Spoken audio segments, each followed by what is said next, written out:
The closing of a popular boardwalk in Magnolia Springs has some neighbors upset and wondering why. Yeah, they found a barricade across the walkway over the weekend. Town leadership says it was not them, but instead an out-of-state property owner. Our house sheriff spoke with people on both sides. He's got some answers. Philip Durham enjoys taking his dogs on leisurely strolls along the Magnolia Boardwalk. It's something he's done for many years. But today, that walk was cut short by a barricade across the path. It went up Saturday and has caught many residents by surprise. It's very frustrating. It's one of the only places around besides a couple of places up the road, maybe even Weeks Bay is the other closest spot that I can take the dogs and just walk around with them. So why the sudden closure?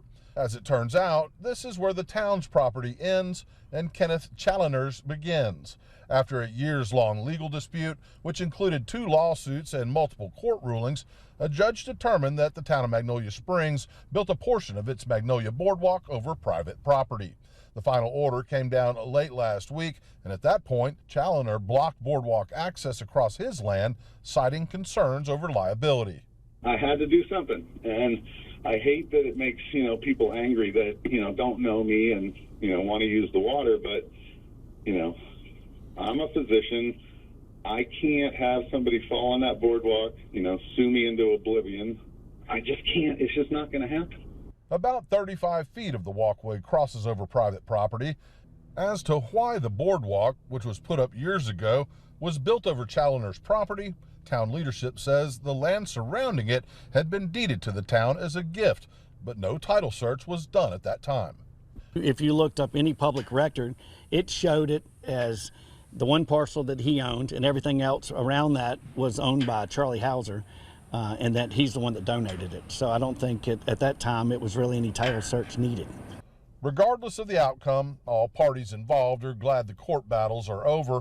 Challoner says there was never an intent to deprive citizens access and hopes the town can find a solution that relieves him of liability. It makes me sad. I think we could have avoided it, all of us. Even when they knew they were going to lose, and they knew that in 2023 and 2024, they could have had a contingency plan for how to fix this, and they didn't. They could have negotiated a solution with me. They didn't. Magnolia Springs Mayor Ross Hauser says now that the legal battle is over, the town will focus on rerouting public access to Magnolia River. And the town's position is we understand that if the court's granted that to him, that's his property. He can do what he wants to, and we understand the liability that he's stopped, so he doesn't have any more liability there. So, and right now we're trying to figure out a way to either go around or make the easiest passage to go around to connect. It's only about 35 feet of the walkway that we need to reconnect. Reporting in Magnolia Springs, Hal Sherrick, Fox 10 News. All right, the town posted a notice at the boardwalk and on its social media pages talking about what it's doing to regain public access.